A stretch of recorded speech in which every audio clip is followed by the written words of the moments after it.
Namaste. In India, we talk about families, we talk about marriages, we talk about babies, but we rarely talk about intimacy. We assume that love is going to last forever. We assume that attraction will also last forever and marriages are going to get sustained automatically. We think that sex is a natural thing and it does not need any skill set or nothing there has to be learned. Now, this episode is not about vulgarity, it's more about connection. And this episode is for everyone who is either single, married, divorced, I would say curious, or also wants to know how a relationship or a connection should actually be established with your partner. Why people these days are finding it difficult to find partners. Why people these days are finding it difficult to sustain in one single marriage. Why these days, when people are so open, why are relationships breaking so easily? Why today in India, 60% of marriages are having extramarital affairs, and out of that, 40% of marriages are actually spouse doesn't know that the other spouse or the other partner is actually cheating on them. And this is the bitter, harsh reality of Indian marriages today. And which is why today I, Divya Gupta, host of Unheard Tales Podcast, where stories meet real emotions, is trying to bring you a very powerful conversation which is beneficial for you and also your loved one. So today we are sitting with an intimacy coach who trains and helps to rekindle the spark in any marriage or any relationship, to understand each other's partner deeply, understand one's own emotional need and physical need, and how to be vocal about it, how to nurture it in a right way. For that, we have our guest Ali today with us, who will be taking us to this topic much more in a deeper sense of it, understanding the things in depth. Thank you, Divya, for having me here.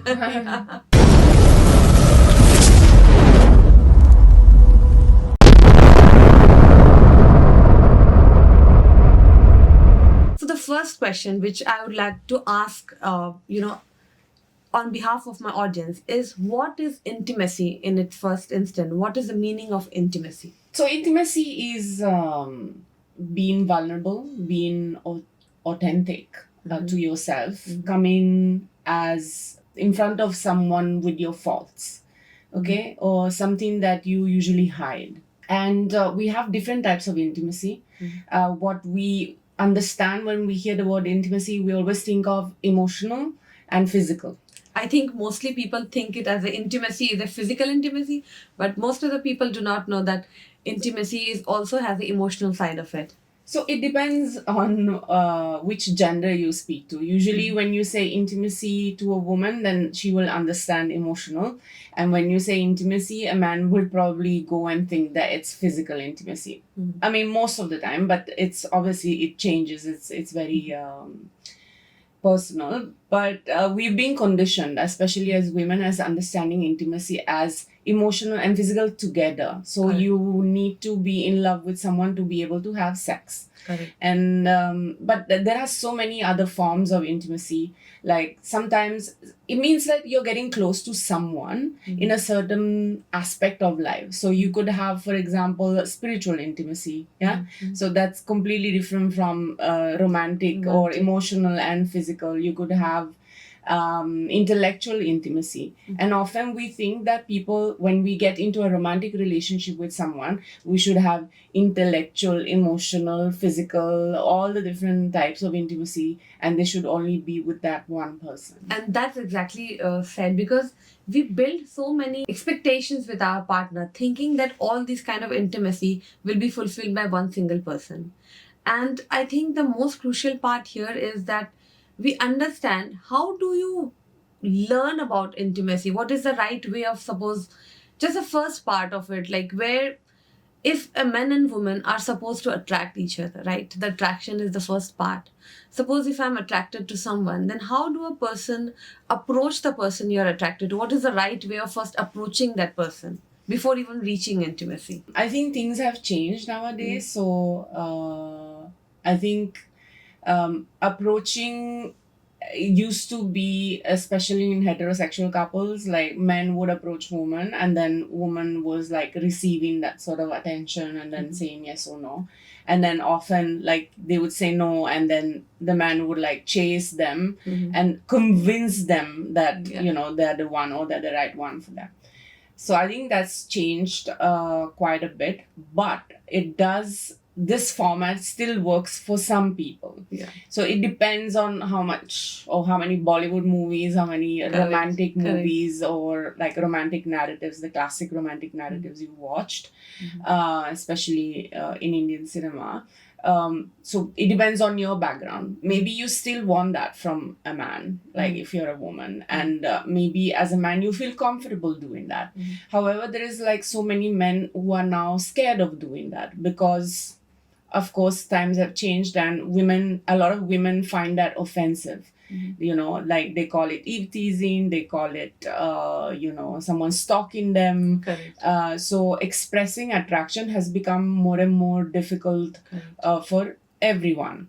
I think it's often like when I speak to clients, I often tell women that okay, maybe you should make the first move. Maybe we should make the first move. Yeah, to the woman. because women are always, although things have changed, but they still are expecting, no matter how modern the woman is, she's still expecting a man to make the first move or to kind of lead that whole flirty engagement and stuff. So I tell a lot of clients, like, why don't you make the first move? Because on the other hand, I have men clients who are like, how can I make the first move? I'll get slapped or somebody will say so many bad things about me, especially like in work environments or in a small, like sometimes people go for, I don't know, salsa classes and then they like a girl, but they are not really able to say anything because what if everybody else knows? Then it becomes shameful or, the girl is not interested in me. So there is a lot of fear of rejection as well. So there is no right way, of course, but I think it's important that everybody takes a responsibility to actually say when they like someone, hey, I like you. And maybe we should go for a coffee and see not whether a romantic or sexual relationship is going, but just like to get to know the human being, like because you could become friends as well. Why not? Yeah. So you rightly said, we have seen many Bollywood movies and we think that in the same romantic proposal like Shah Rukh Khan, people will be like, addressing a woman and you'll be attracted to them. And this is also very much, I would say, I say there are two aspects to it which I see. One is like people expecting that the other person will come and say something to them and will try to impress them and then they will say yes. But on the contrary, in today's world, there are also so many dating apps in there. There are even apps now for making friends. I've heard that there is an app which can make you see who is available in your near locality just to have a coffee or just to have a drive together. There's a friends app and you can connect to someone. They're going to even charge you for those. Even for having a coffee, they will charge you. And then you get to someone. So what in today's era, as an intimacy coach, I would like to understand the psychology of those people. Like, in one side, people are hesitant to approach someone they like just with the fear of rejection. On the other side, youngsters, especially Gen Z, are actually paying on those apps to get a friend for an hour or so just to understand that person over a coffee. So how are things changing? What is the human psychology changing in today's time? I think these apps, like dating apps and other forms of sort of bonding apps or getting to meet someone, they're good because all the people on it have the same intention. I want to meet people. You are more likely to get rejected if you just approach anyone because you don't know if they're single, especially if you're going for a romantic or a sexual kind of engagement, or like you want to have sex with someone, or you want to meet someone for that purpose. It filters a lot, like, okay, I at least if this person is on this app, I know that they are there to meet or at least chat or get to know people. So I think that's good. What happens on the apps nowadays is like people chat a lot, but they don't end up meeting. So a lot of people are also dropping off the apps, and they're preferring live meetups. Like in real life meetups where they go for a dating event, or they go for a networking event, or a socializing event, because also online it can be, or it's perceived to be unsafe, like because it is a complete stranger. You don't know, you cannot read their body language. A lot of the information that we get from a person comes from body language, so you will get a sense if the person is coming across to you as creepy or dangerous, etc. So there'll be some signs. I mean, not always, unfortunately, but there'll be some signs. It's easier when you meet someone in person than when you meet someone online. So people are actually shifting. They are shifting not only from romantic sexual relationships. So you hear a lot of Gen Zs that are like, I'm not interested in any of this. I just want to make friends. So that also is changing, and a lot of people are moving from digital to in real life meets. In real life meets. That's what's happening. Now, the first question, before we get deeper into this topic of intimacy, first thing I would like to know, there has suddenly become an urge of having intimacy coach. This was not there since ages, So first thing I would like to ask Ali, that what is the age group which comes to you for the coaching? It's Or consultancy? it's from like 18. 18. Yeah, Okay. 18 to like, my oldest was like 83. 83. So it's kind of, it depends. Of course, where it becomes very juicy and stressful, and that's when people reach a coach, is that age where people think they have to get married. So between like 26 to 35, that's the kind Age of criteria. like the big chunk of people who are like, what do I do now? Everybody's getting married.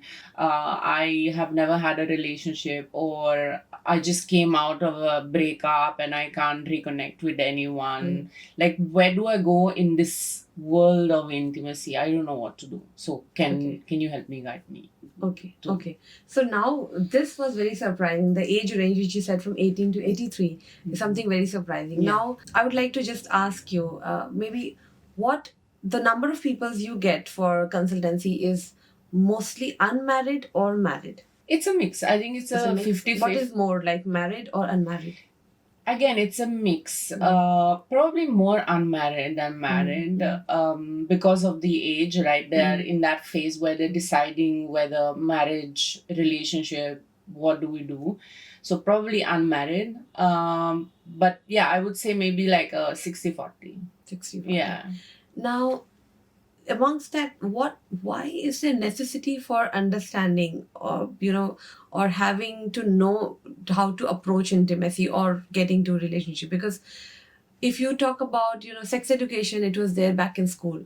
Relationship or having a relationship, something we learned like on our go. Like, I would say, like in my era also, like the boy used to approach you, where you have to go out or not. Like the same thing you said, that, you have to approach person, meet in person, talk to them, and then you understand whether you have likings or feeling for that person, and then you move on into a relationship, or you move out of that. Now, when the communication, there are so many streams of communications opened. Why? And there is so much, talk about relationship, or things are much more open. You can talk more about, even with your families, you can talk about your likes and dislikes. India has been a country where it was a taboo to even tell about whether you are having a relationship. Many in India who are in the age of, I think, 50s, if they are watching this podcast, they might agree with me that there were so many people who did not even tell their parents that they were in love with someone else, and they just ended up having a family setup wedding, which is an arranged marriage in India. So, and now it is so open. People get their girlfriends to home. Families know each other. So now when things are so open, why is there a necessity of going to intimacy coach and understanding? So where in the Indian system, things are lagging, that this is something to learn, and people are going to, and because this is also important, so maybe you can tell us why it is important to understand. I think it's not just in India. I think overall, what the big change was kind of brought up this profession in the first place, because this profession was not there. It's a new profession, right? I think it's women becoming more empowered and independent. Because if you look at relationships of the past, even 10 years ago, women were always adjusting. So now women are not adjusting anymore. Okay? For a good reason. They're financially independent, right? So why do I need a man? What has happened because of this is that, okay, I'm not gonna adjust to your rules or to the way you want this relationship to be. Therefore, a man doesn't know what to do. So we are questioning a lot more how relationships are or have to be, because they need to be serving to us women also, right? And that's when you start creating confusion, like how do I approach someone? Can I approach someone? Do I pay for the bill? Who's responsible for finances? Whose pleasure are we talking about? If it's women's pleasure, then I have couples who've been married for 20 years, and when you ask the husband, does your wife have an orgasm? And they say, I don't know. I don't know. Yeah, there are couples who've been married for 20 years and they don't know if the woman has had an orgasm. They've had 2 kids, 3 kids, whatever, even 1 kid, 10 years together, they don't know if a woman has had an orgasm. So clearly there is a problem, like where is women's pleasure? And this is all new. The clitoris, which is the pleasure organ for women, was just discovered 1.5 decades ago. 1.5 decades ago, like 10, 15 years ago.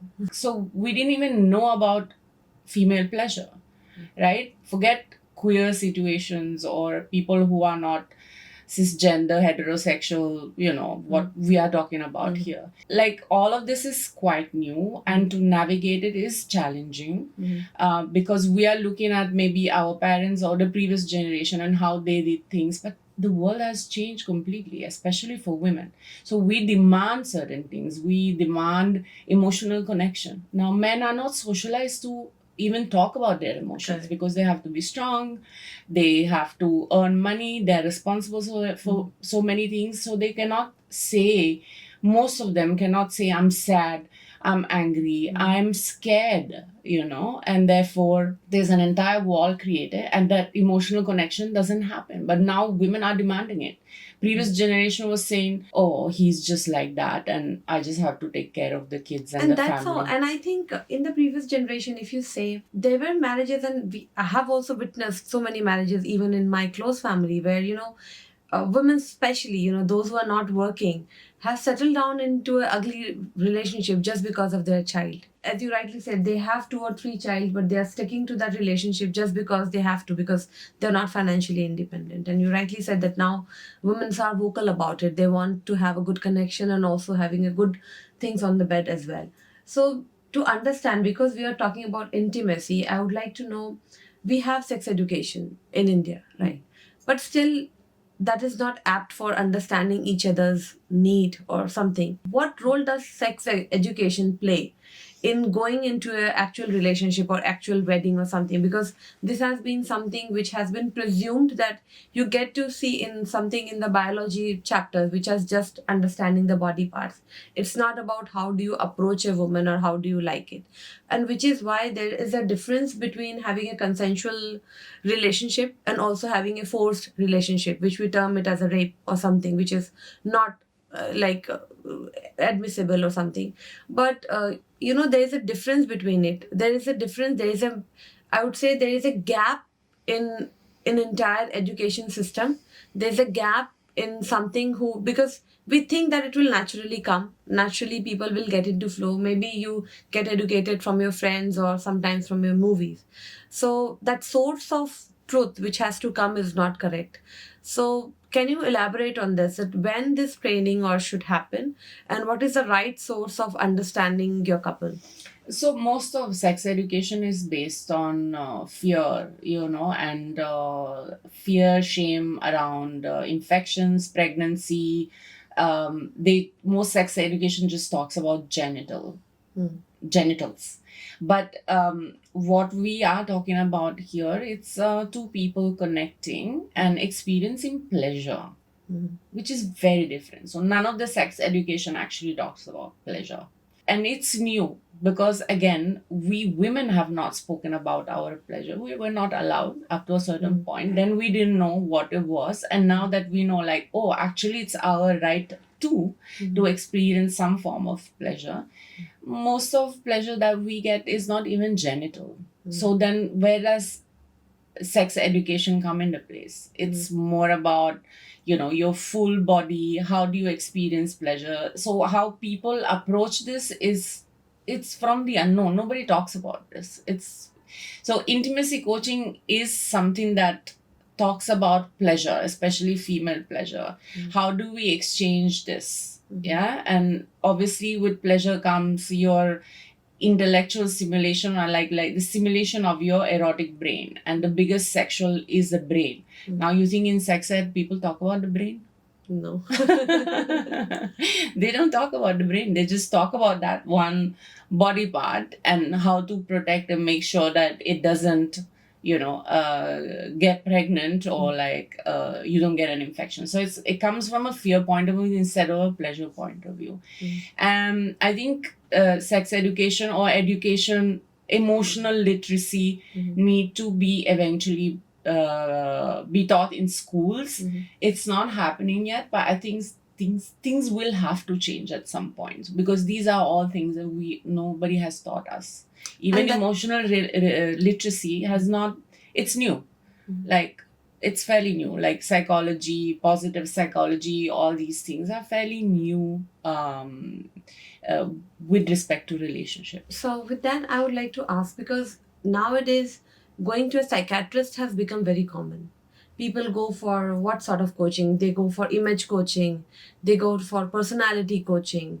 They go to psychiatrist for their depression and all that. So now this image coaching, this intimacy coaching is also something new which is coming up. So what kind of problems is solved by intimacy coach, which is not actually dealt by a psychiatrist or any other these doctors which I spoke right now? So a psychiatrist will give you a pill if you have a mental health condition. Now, how is pleasure related to that? Not really. Like, if you don't know how to make your partner have an orgasm, or if you don't know how to give pleasure to your partner, or you don't know how to give pleasure to yourself, there's no doctor for that. You're relying on friends. Hopefully they'll know, or they have discovered it, or you are relying on usually like porn, okay, which is not reality. It's just it's a movie. It's like Bollywood. Like, there's someone flying in the sky, and that's what you're supposed to do. Intimacy coaches usually are between your friends and hundreds of doctors that you have. They know a little bit more than maybe your average friend. Maybe your friend who's been like very sexually active or has had many relationships, maybe they'll know like an intimacy coach, and maybe they should explore like a career in intimacy coaching. But yeah, it's intimacy coaches are not doctors. We can help you think about things from your perspective. We don't tell this is right, this is wrong. We ask you, how does it feel for you? And then from there we kind of guide you. Okay, so if you enjoy soft touch, or if you enjoy romance, these are things that you can do, not just in bed but just in life, like to make it better, to make it more passionate, to make it more fun. So it's just like a friend with a little bit extra knowledge.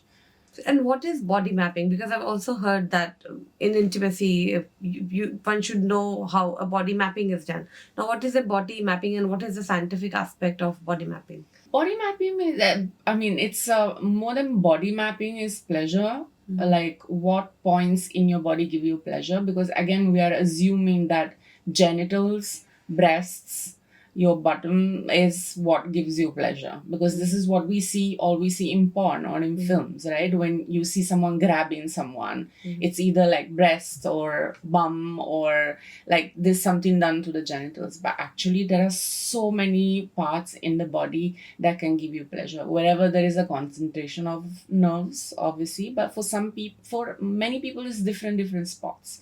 Like for me, for example, is the external of the thigh. For some people is internal of the thighs. For some people is feet. For some people is armpit, neck, cheek, back of the head. And it is different for everybody. So it's different. So you map it. You can do it with a coach, but you can do it also like with a partner. If your partner is curious about your body, you are curious about your body. Curiosity is the biggest sort of tool that you use in intimacy coaching, or like in building intimacy. Like how curious are you about the other person and their different body parts. So it is very important to have the communication, the way you communicate with your any coach and ask for it. Why is there such a big difference between two individuals who have been tied together to stay together? And I'm not just talking about arranged marriages, but also in love marriages, we see that things are going haywire. Marriages are breaking. Not, I would say, only after having babies, but even before having babies.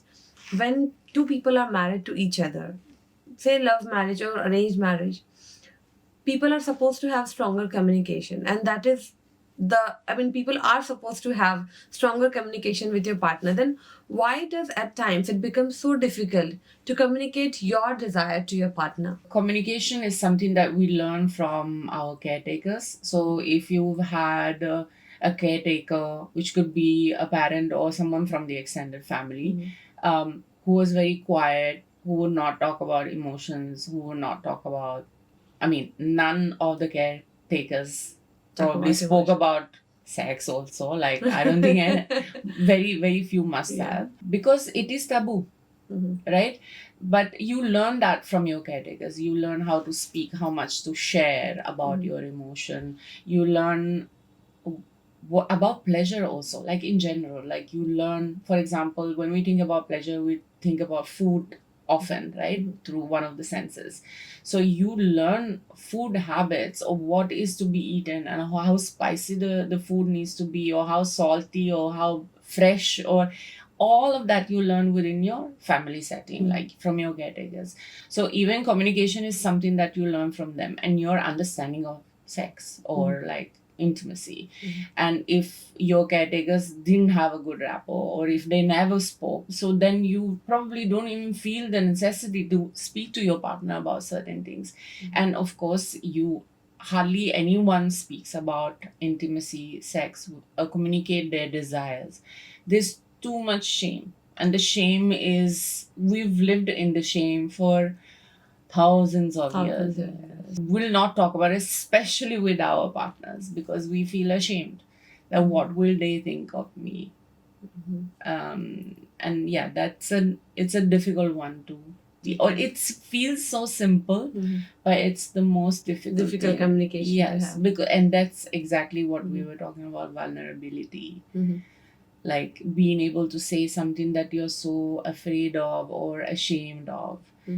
And the person that we feel we should be as close as possible to, we are not able to say that because we think that we're going to get judged.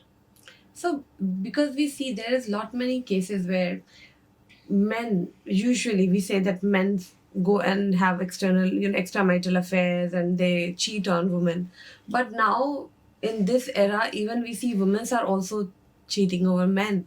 And this has not been, because now it is very evident, we get to know more cases, but that has also been a case in the past as well, where you will see that there's a child in the family, but he doesn't resemble the dad in the family, but the child actually resembles someone else. It resembles a neighbor, or it resembles someone else in the family.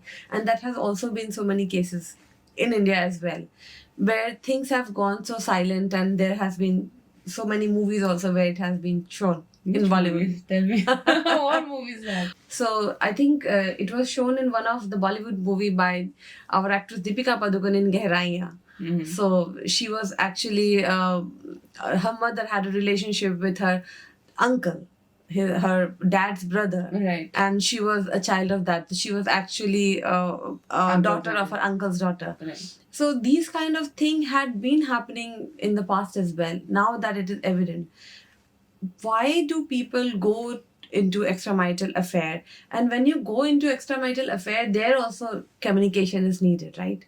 A communication is needed to go and have a relationship with someone else.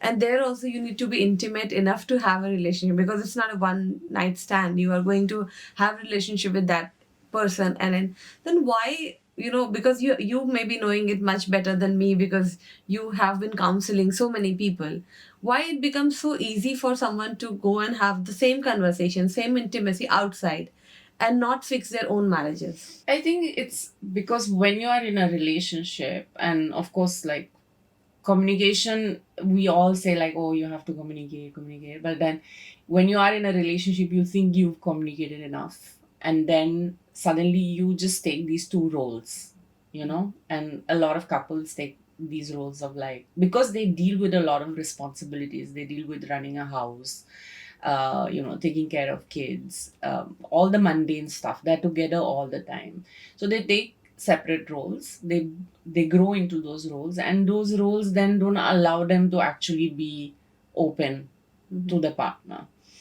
So it becomes much easier to open up to a stranger and then get close to a stranger emotionally and obviously like physically for whoever. It is so easy sometimes to just speak to a random person on a train and share like that, secret that you haven't told anyone. So it's the same thing. Like you've set the relationship has built a role or a box for you, and because you're so used to that box every day, doing the same things every week, and it's known to you, it becomes for a lot of people boring as well. And that's why, when you meet someone new that who's listening to you perhaps for whatever reason, then you kind of end up having an emotional engagement with them, or you end up having an affair with them. And it's quite common, but this is how relationships are. Yeah. And I think one of those reasons which I think is also like, people have a, as you said about role, it's very important, because people somehow, men has an image they build in their family, that I am supposed to speak in this way only. I have got, because mostly I've met many people, I've known many people who in the family is very busy. For their family person, he's a very busy person, or he is always into the meetings, he's always into traveling and all that. But actually, that is not the reality, because they show to the family that they're working very hard to earn money, they're doing this, they're busy on the business trip, but most of the business trips are actually not business trips. They go somewhere else. They may be landing into Thailand or Phuket or somewhere else. That has been the case. But in the family, they are so strict, that I am so busy person. And this is also shown in many of the Bollywood movies also. I think it was Partner or something, where Salman Khan was the most, there was a movie there where he was the most, I would say, disciplined one. He used to give time to his wife and all that. And he was the most disloyal man. So the disloyalty also happens in a very disciplined way in a family. So most of the cases are not known by the spouse that, the husband is cheating. But the business trip is something else, and which is also creating, and somewhere it is also creating a lot of dispute between a husband and wife, because the wife always keeps suspecting a husband, and because of that suspicion, and in like keeping a constant watch on that also breaks a relationship. So how can someone build a trust in a relationship, and also have a friendly relationship? What is the right way of handling this kind of thing? There's no right or wrong, but I think being able to understand what the state of relationships are right now in today's world, right? Is it possible to have a relationship that lasts forever in that format? I'm not sure. Like, very few people achieve that. Is that something that everybody should aspire to have this long lasting relationship where everything goes well and you are monogamous and faithful to your partner? it's not very realistic considering what we go through in our lifetime. So of course this is still being studied, like how do we manage this without avoiding damage to the other party. Like whenever there is an affair, trust is broken, there's a lot of pain, it's very painful, right? So you able to actually start communicating that you want to do certain things, or you are in a stage in life where you want to try something exciting? Are you open to be vulnerable with your partner and then see where it goes? And when there is a breach of trust or something wrong happens, how do we repair this? Are you both intentionally ready to repair? Because mistakes, I'm not calling them mistakes, it's like things happen, right? Like there are certain situations in life you must be like super stressed and you're working, and then you meet someone and you have a moment of fun, and most of your days are just like work, and when you go home again responsibility, and then you suddenly meet someone who makes you feel a bit lighter. And because you haven't felt light in all these years, months, whatever, you just start taking that relationship or that affair or whatever as something good for you. And you start what you call like being selfish and thinking about what it feels for you, right? But are you able to share that with your partner? Because maybe if you both align in terms of values and you are there for the long run, maybe having that conversation before you actually do anything could save a lot of pain. So, and trust is like once it's broken, it's very difficult to regain. You know, so the conversations before you break the trust are important. Like, I'm feeling this way. Again, opening up, talking about emotions is something that. But that is also something I feel that that's rightly being said, because that happens. Because if suppose your partner cheats, that is the first thing you should have told me before. That is the first thing the other spouse will tell, that you should have told me before. But there is also a unsurety of how, if the person tells something before that, you know, I'm going to have an affair. So that is not something like you are, because people are hesitant because they are not very sure whether some relationship which they are going into a new relationship, whether that will happen or not. They don't want to break the existing relationship, which is why they don't say something before to someone, you know that. Yeah, but most often is the fact that they have not told that is more painful than the actual act. Yeah. So it's not that you're gonna tell someone like, oh, I'm gonna have an affair. First is like you start feeling a certain way, and of course it comes both ways. Now, if your partner is coming to you and say like, I'm feeling stressed, I'm feeling suffocated, I feel, most of the time, like all the affairs that I've heard of is like the person has felt with no purpose. Okay, they reach a point in life, which I'm sure happens to most of us, right? Where it's like, what am I doing? I've worked all my life. First I studied, then I worked, then I had a kid, now we have a house, we have a car. Now what? What is life? Sometimes it's just a question like, we are gonna die. It's like a very philosophical question, you know, like we're all gonna die. What is life if we're just doing this mehnat? Right? So it's an existential question. So if you have that existential question or you start having those conversations, it will be easier. The receiving end, it's like if someone comes and tells you, oh, I'm not feeling okay, you can't say, oh, come on now, like let's do the child is crying, or like you're always thinking about these things. You cannot also react to somebody's sharing with judgment and strictness. And I think that's a very common problem that we have, because women are so used to like endurance and come on, we have to do it, there's so many responsibilities, and we still are not really able to understand what it feels like for the other person to just let go. Correct. Because we can't let go. We can't let go ourselves. So it's it will take time to kind of. What is the wave of celibacy people talk about today? You know, there are some people who, because there are also relationship where I would say, you know, after a certain age, there are two things which also breaks a relationship. One is after having babies, somehow it's a natural phenomenon that a woman for a certain days or say months or sometimes even a year or so, they don't want to have any physical like contact with the men. They don't want at that time, and that is the time in a marriage where we see most of the marriages break or men's go outside to have, and that is where women say that because I was not ready on those 1 or 2 years, you were not very supportive, you went outside, and that is the main reason where marriages break many a times just after having babies. So what, and there are also second cases where your partner actually goes into some spiritual celibacy or something and they do not want to have it at all. So how does things like work? How will things work better in those kind of relationship when one person is ready and the other person is done with the intimacy? So you have there's also like people who are asexual, who are not into physical intimacy or like they don't experience physical attraction. So I think that's a big group of people as well. Big group of people. Yeah, I think so. Oh, yeah. Like because I mean sometimes it's just how you are, right? Sometimes it's because you have not experienced pleasure ever. So why would you do something that is not pleasurable? You know?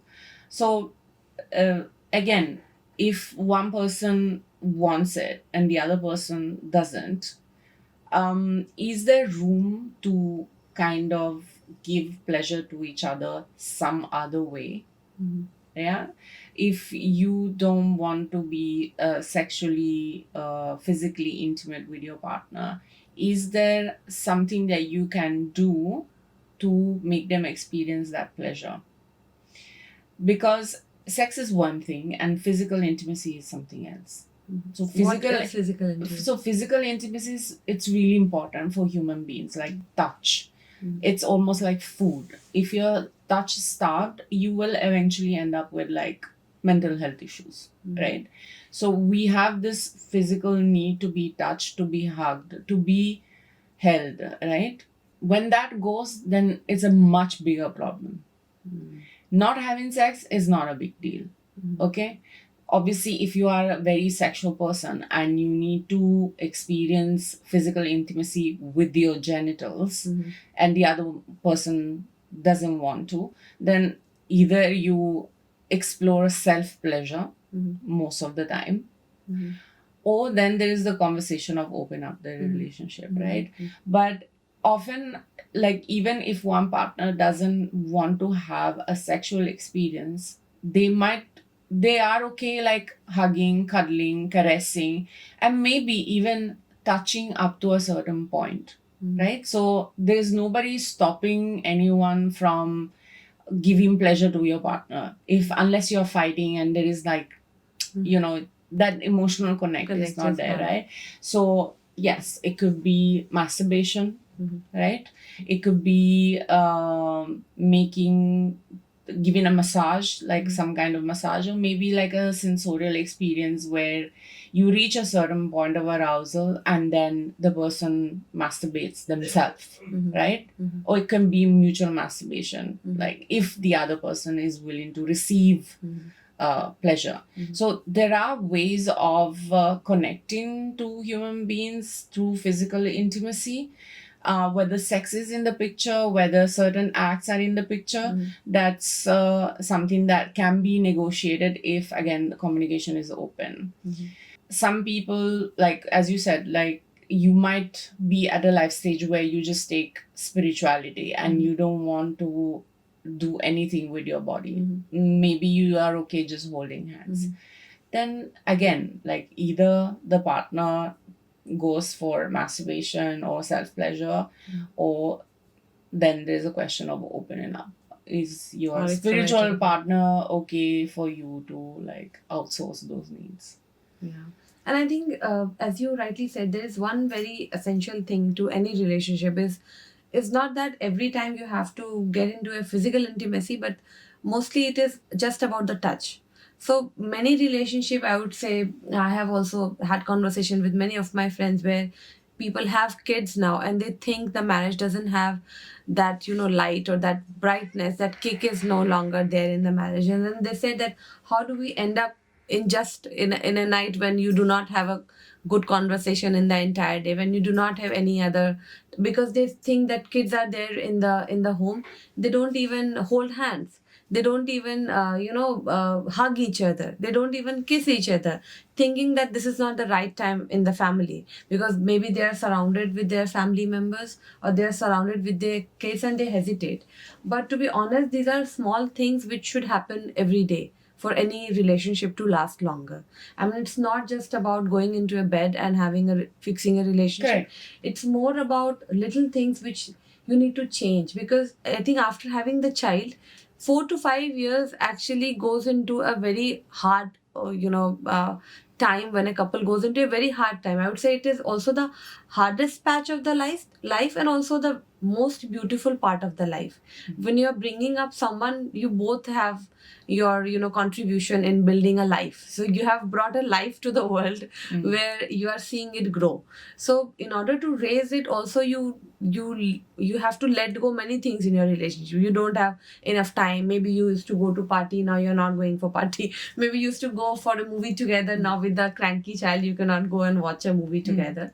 And then both have to partner in order to see who can take up a role and who can Exactly. then take it, make it out, so that the balance has to be there in also nurturing the kid. And along with that, I think it is very essential to have that touch, as you said, that we Yeah. should have that touch, and those bonding should be there instead, despite of just having the physical relationship. You should also have these touches. I think that is most crucial in order to fix any marriage or any relationship. Yeah, I mean, I think there's a lot that men can do when a child is born. Sometimes women don't allow them because they think that they have to do everything. So it's both. Like, women need to be more okay, like trusting the husband to take care of the child, Right. because that's when they can relax and actually be intimate later on. I think parents should also like normalize being able to trust somebody else to take care of the child, because it's good for the child also to be raised with both the parents. multiple people, not Multiple just the people. two parents, right? Family. And that's why it's important to have like a family around, so that you can have some time to relax, because mothers get very obsessive about their children. Men need to be more responsible for the child. And then when you find small bits of time, then physical touch is important. Important. Yeah. So can intimacy rebuild broken trust? You need to build trust along with intimacy. Yeah. So that takes time. There are certain different people have different ways of rebuilding trust, right? The person whose trust has been broken needs to be able to tell you that what is it that the person needs to do to rebuild that trust. So you need to be a bit more vocal about And it. sometimes I also find certain cases where they say that if I tell my spouse that this is something going on in a marriage, they will they will not trust me, and they will think that I do multiple times, and then they become so comfortable in cheating once that becomes an habit. And that becomes like a vicious circle, especially for men, and they keep cheating and cheating and cheating and cheating. And they say, "Ek kiya to kya, 100 saw kiya to kya," and they keep on making that happen. And that is also something going into a very different relationship. Now, when it comes to counseling and intimacy coaching, have you ever counseled both the couple together? Yeah. And for what kind of problems do they come for fixing their marriages? I mean, if they're fighting a lot, or if they're not having sex, if they're not being able to communicate with each other, so different things. As a image curator, what is the most prompt reasons which you find why marriages are breaking, or these things are not happening, which should happen I mean, there are very easily? millions of things why marriages are breaking, but I think there's not enough conversation before you get married around how compatible you are, how compatible your value systems are. And I'm not just saying like veg, non-veg, this community, same community. It's more like, what do you believe in? Yeah. So if values are not compatible, eventually things will break. If goals change because you have changed as a person, like across decades, like if you met someone in your teens and then in your 20s you're a different person, in your 30s you're a different person, you keep on changing, and if your goals change, then that's also like, okay, I'm planning to do this, and but you're planning to do that. Where are we gonna be together? Yeah. Right? Having kids, not having kids, for like a big one, Big for one, example. yeah. Working, not working, big one as well. Money is a big one. So those differences in values and goals, definitely. And then physical or sexual compatibility is also important. Nobody talks about it before. Like it's always like once you're in the act, then you realize. Of course, the first 6 months of a relationship, the first 2 years is always nice, honeymoon period. But then after that, it changes. Your libido might be less. The other person libido might be more. The kind of things that you want to do in bed are probably different from the kind of things that your partner wants to do.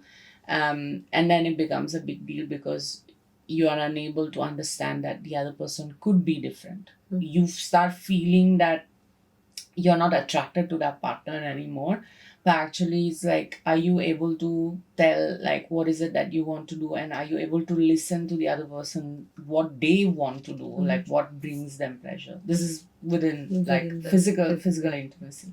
I think it's a great conversation to understand why marriages are actually failing, because this is a very crucial thing for every individual to now know, because marriages had been there, things were not very well communicated, as we know. In olden days, people used to stick, women especially used to stick to into a marriage because of their financial need or emotional dependency or the societal pressure. They stayed in those cases, and we thought that the marriages were long lasting in the past, and marriages are not lasting now. But the bitter truth is, then also the marriages which were actually said to look ideal or last longer, actually there was no happiness in those marriages. And now because people are more vocal about the pleasure, or also vocal about their emotional need, I would say more emotional need.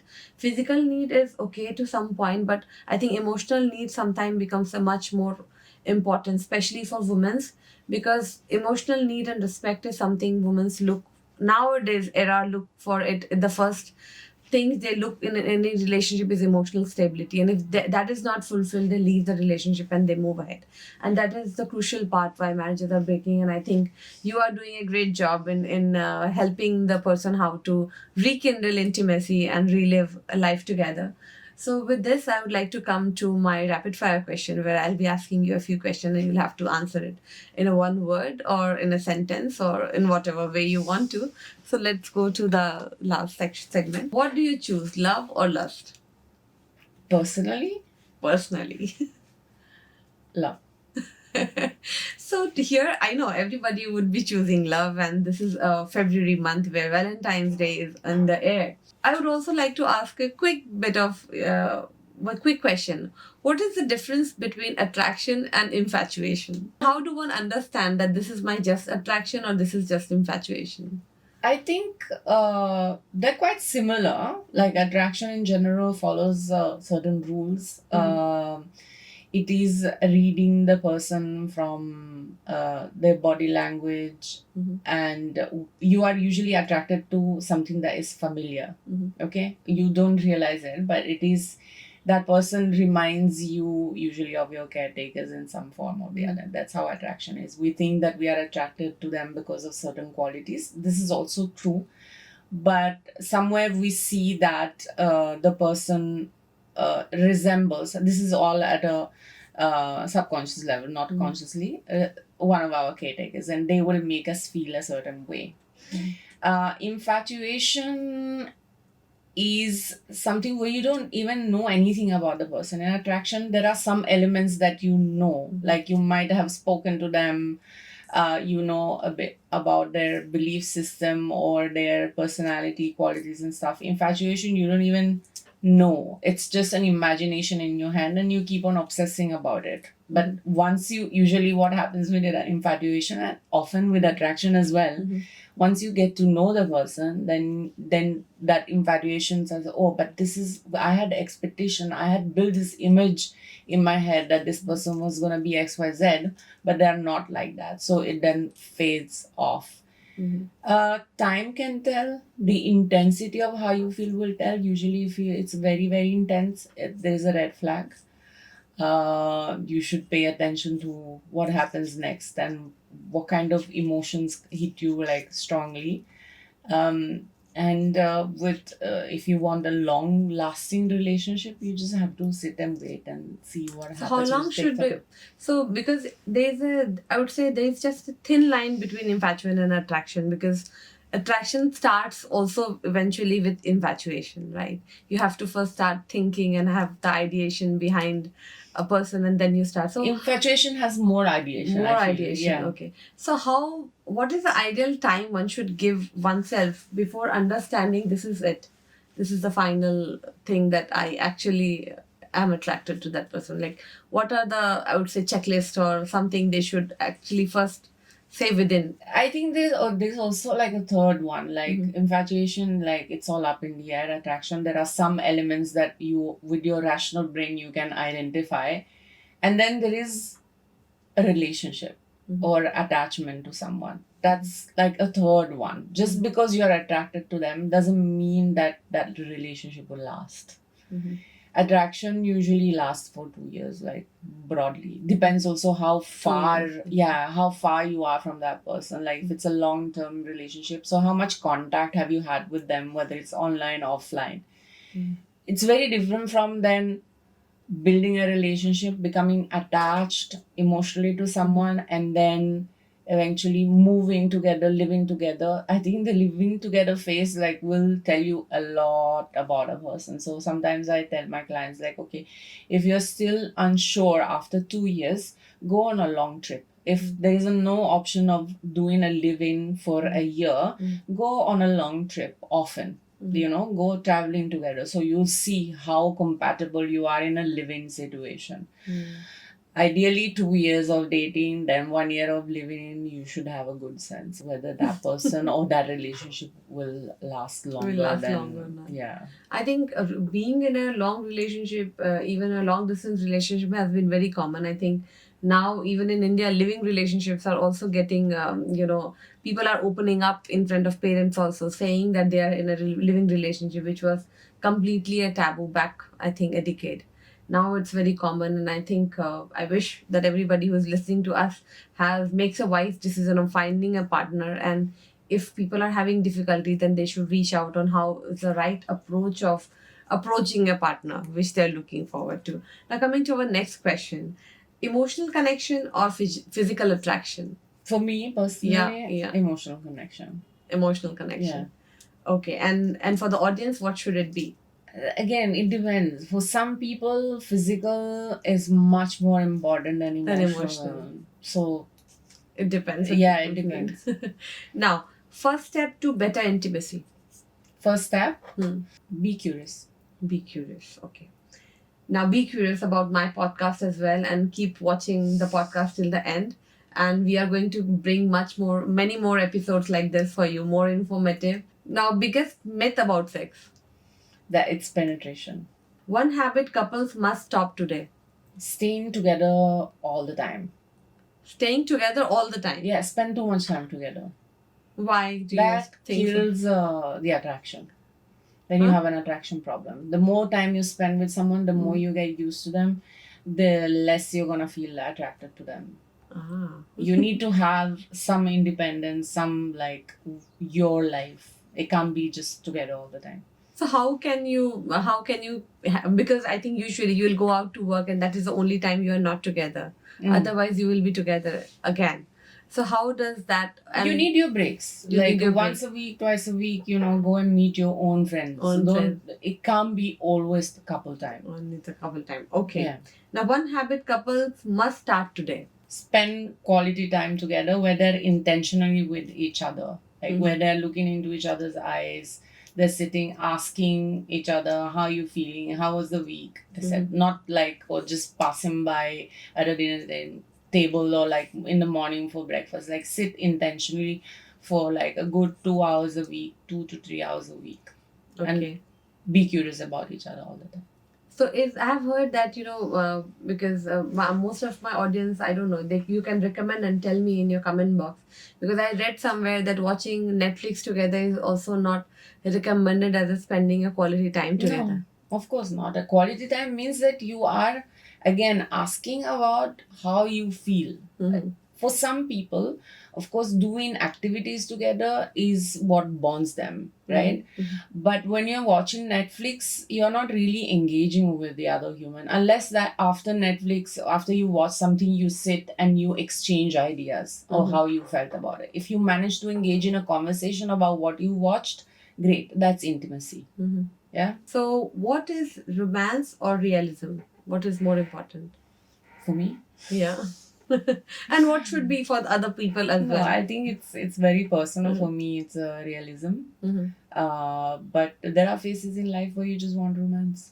Even for a night, why not? Yeah. So true. Communication or chemistry? For me, again, communication. But for Mhm. some people, it's chemistry. They just want to feel that intensity. But just be aware that that intensity will not last. Okay. So what here I would like to ask a question like, how is communication and chemistry different? When people say, in general they say इन दोनों के बीच की chemistry बहुत अच्छी है, like in Hindi they say like the chemistry between these two person is very good. That's how they see a couple and they will comment. So how is chemistry evaluated and what is communication? I think chemistry is more like a spontaneous banter. But chemistry also has some level of physical intimacy involved, right? So your bodies are connected, you're attuned with each other, but that necessarily doesn't mean that you're talking about things that matter to you. It's chemistry is at a superficial level, although it feels like, oh, it's kind of, but it is about attraction. Often chemistry is about attraction, but communication is more about Opening thinking, up. like thinking, being with yourself, understanding yourself, and then being able to talk and receive what the other person is saying. Correct. So now, morning intimacy or night intimacy, which is what you prefer? For and me- yeah, and what is like what is For me, being it's preferred? afternoon intimacy. I think it's very underrated, like afternoon. Because there's no pressure to go to sleep and then there's no stress of waking up and doing things. So I think for me, it's afternoon. Okay. So it depends on the person again, like different. Like some Different, people are sleep very early, so that is actually a one of the biggest problems in couples. Like Yeah. if someone is a night person and the other person is a Is a morning morning person. person. Yeah. I think this timing is something very critical, and I think most of my audience would agree that there is always I think a fight between couples because some are more like used to having it at night, some are in the morning because someone is like early sleeper and they want to go to sleep early, and that is most of the reason that they are not indulging in any kind of activity together. So I think you can comment and state what is your best time. So now the last question is one line for couples watching us. Be curious, have fun. Mhm. It's important to keep the relationship alive. So I hope that this conversation today helped you open up about having a conversation with your spouse and understanding how important it is to have a conversation with your spouse and understand what they like and they don't like. It's not only about uh, understanding what they like in terms of eating habits or which places they want to go, but more about how they want to enjoy with each other. So that is one of the crucial thing we were talking about today. This is important in order to refix your marriage, because if you look into relationship and you think that people are going out to someone else, it is because they are not getting something which is not there in your relationship. So it's better you start having conversation with your own spouse and start bringing those things back or adding up those spice in your life together, and fixing it instead of letting go the relationship so easily. So it's better to give one chance, and I think in order to give that one chance, it's better that you reach out to intimacy coach or any counseling which actually can fix your marriage instead of ending up going to a divorce lawyer. So it's much more important to give anything a second chance and refix it instead of just letting it go. Things which are created beautifully should not be out there wasted or should not be let go. So thank you so much for watching us. You can comment if you like this topic and let us know your feedback on, did this topic support you? Did this topic help you learn something new? Because our initiative here is to speak about things which are unheard, not spoken up openly, so that you all and we all can together learn and change the society for something better. Thank you so much for watching us.